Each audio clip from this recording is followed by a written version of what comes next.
Hi, everybody. Jared Petty here for IGN, joined by Frank Knight. How's it going? I'm doing well. We're looking at the new Star Wars Battlefront trailer. This is for the new Jakku free DLC that's going to be coming out around the same time that the game comes out. Really exciting here.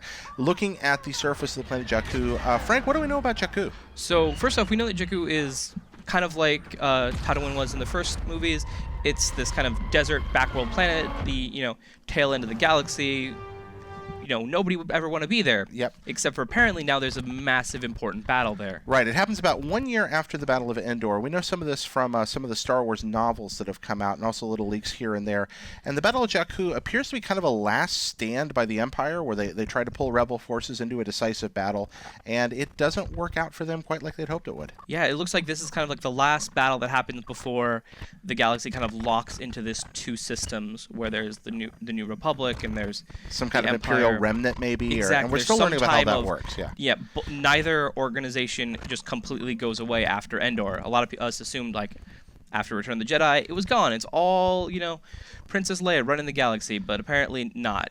We seem to have come into like a DMZ type situation. Here so let's look here. Yeah, kind of a just a forced peace situation. So we look here on the planet, Stormtrooper helmet in the sand. We kick up, and then all kinds of things happening. We have it looks like a New Republic trooper, Rebel trooper running by here. Absolutely. And is that a A280 in his hand there?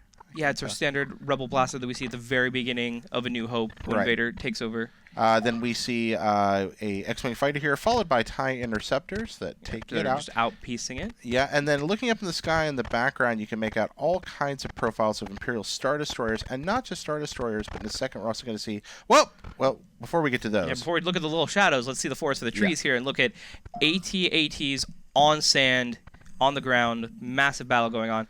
And it's the first time they're not in the snow. Like we're gonna get to play AT-ATs somewhere else. We've seen AT-AT footprints in some of the Force Awakens on Jakku, like in the preview footage stuff. But finally, we've got a confirmation seeing them walk around. We also see an A-wing going by in the foreground here, just kind of fun. And this does confirm something that we long suspect, and we found at this part of Battlefront, that this is a ground and space battle on Jakku. That apparently it's taking place both in the ground theater and above the planet at the same time. And we have another AT-AT with some sand troopers here. ATST in the background there. Oh, where's ATST? Oh, there he is. Yeah, right there. Look at there. ATST. And then we see above us here, if we look carefully at some of these profiles up in the high sky, those ones with a little butt sticking off, those are probably MC-80 Star Cruisers, Moncal, Rebel ships. And we've got crashing Star Destroyers everywhere. They're crashing from the space battle happening above. Frank, we know something about one of these crashing ships, right? Yeah, there's a Star Wars novel called Lost Stars. Yeah, Lost Stars. And it talks about how the Inflector is one of the Star Destroyers up there in the sky that is so important that the captain doesn't want the ship to fall into New Republic hands, so she crashes it into the surface to prevent them from being able to get whatever important information is on that ship. So at least one of these Star Destroyers is probably that. But yeah, an apocalyptic battle. You're going to have a chance to take part in it. Apparently this is free DLC, so that's very exciting. But we've just learned some new things about the Star Wars galaxy that we didn't know before. Getting another little glimpse here, gradually piecing together the puzzle. All these things that happened about 30 years before the events of The Force Awakens. So Frank, thank you so much. May the Force be with you. May the Force be with you. And for everything Force-related, giant climactic battles in space, at all, and etc., stay here with your friends at IGN.